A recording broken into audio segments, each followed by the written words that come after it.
prasejarah. Benda matematika tertua yang sudah dikenal adalah tulang Lebombo.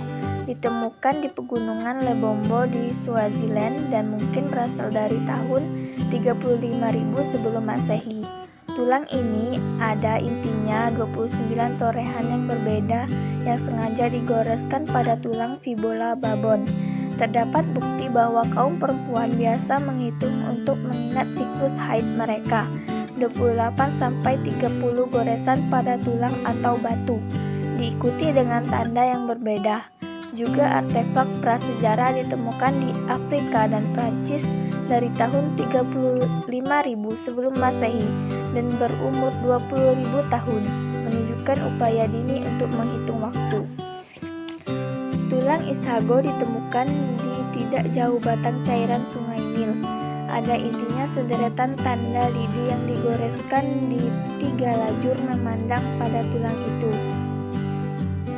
Artian umum adalah bahwa tulang Ishago menunjukkan peragaan terkuno yang sudah dikenal tentang barisan bilangan prima atau kalender lunar 6 bulan. Periode predinastik Mesir dari milenium ke-5 sebelum Masehi secara garis menampilkan rancangan-rancangan geometris. Sudah diakui bahwa konstruksi megalit di Inggris dan Skotlandia dari milenium ke-3 sebelum Masehi menggabungkan gagasan-gagasan geometri seperti lingkaran, elips, dan lain-lain. Matematika Babilonia. Matematika Babilonia merujuk pada seluruh matematika yang dikembangkan oleh bangsa Mesopotamia, kini Irak, semenjak permulaan Sumeria sampai permulaan peradaban Helenistik. Dinamai Matematika Babilonia karena peran utama kawasan Babilonia sebagai lokasi untuk berupaya bisa pada masa waktu 100 tahun peradaban Helenistik. Matematika Babilonia berpadu dengan matematika Yunani dan Mesir untuk membangkitkan matematika Yunani. Akhir di bawah kekhalifahan Islam, Mesopotamia terkhusus Baghdad sekali lagi menjadi pusat penting pengkajian matematika Islam. Bukti terdini matematika tertulis adalah karya bangsa Sumeria yang membangun peradaban lawas di Mesopotamia. Mereka mengembangkan sistem rumit metrologi semenjak tahun 3000 sebelum Masehi.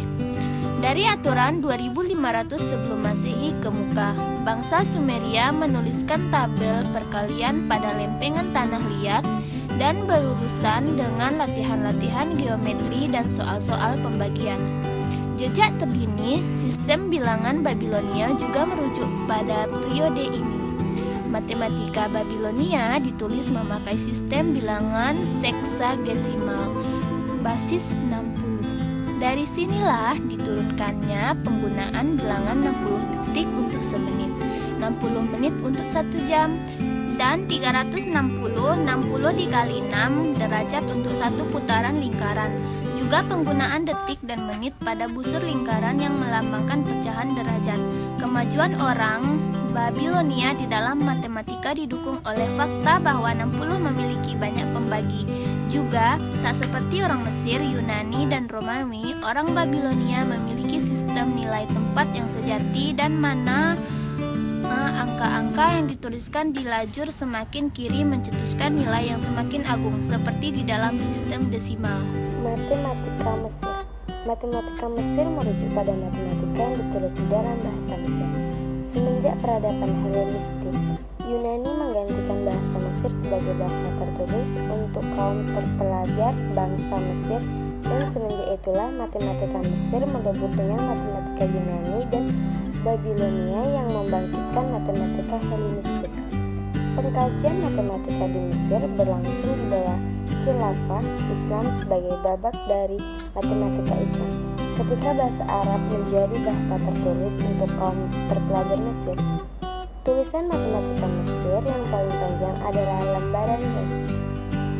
Kadang-kadang disebut juga lembaran Ahmed. Berlandaskan penulisannya diperkirakan berasal dari tahun 1650 SM, tetapi mungkin lembaran itu adalah salinan dari dokumen yang semakin tua dari kerajaan tengah, yaitu dari tahun 2000 sampai 1800 SN. 20 lembaran itu adalah manual instruksi untuk pelajar aritmetika dan geometri. Selain memberi rumus-rumus, lapang dan cara-cara perkalian, perbagian, dan pengerjaan pecahan, lembaran itu juga menjadi bukti untuk pengetahuan matematika lainnya. 21 termasuk bilangan komposit dan prima. Rata-rata aritmetika, geometri, dan harmonik, dan pemahaman sederhana saringan Eratosthenes dan teori bilangan sempurna yaitu bilangan 6. 22 lembaran itu juga ada intinya, cara mendudukkan persamaan linear, orde 1, 23 juga barisan aritmetika dan geometri. Juga 3 unsur geometri yang tertulis di dalam lembaran ring menyiratkan bahasan paling sederhana mengenai geometri analitik. 1. Pertama, cara memperoleh hampiran I yang akurat kurang dari 1%. 2. Upaya lawas pengadratan lingkaran. Dan 3. Penggunaan tabuni kotangen. Matematika Yunani. Matematika Yunani merujuk pada matematika yang ditulis di dalam bahasa Yunani antara tahun 600 sebelum Masehi sampai 300 Masehi. Matematika Yunani diyakini dimulakan oleh Thales dari Miletus kira-kira 624 sampai 546 sebelum Masehi dan Pythagoras dari Samson kira-kira 582 sampai 507 sebelum Masehi. Walaupun perluasan pengaruh mereka dipersengketakan, mereka mungkin diilhami oleh matematika Mesir dan Babilonia. Menurut legenda, Pythagoras bersafari ke Mesir untuk mempelajari matematika, geometri, dan astronomi dari pendeta Mesir. Pythagoras membangun mazhab Pythagoras yang mendakwakan bahwa matematikalah yang menguasai semesta dan semboyannya adalah semua adalah bilangan. Mazhab Pythagoras yang menggulir istilah matematika dan merekalah yang memulakan pengkajian matematika.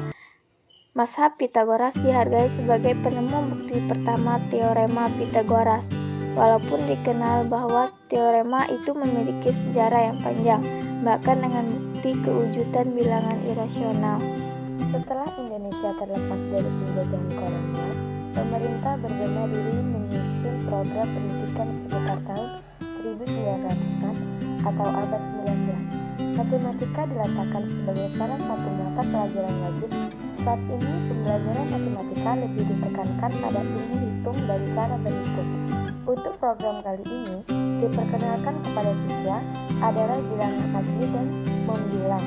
Urutan operasi hitung pada era pembelajaran matematika tradisional di Indonesia adalah kali, bagi, tambah, dan kurang.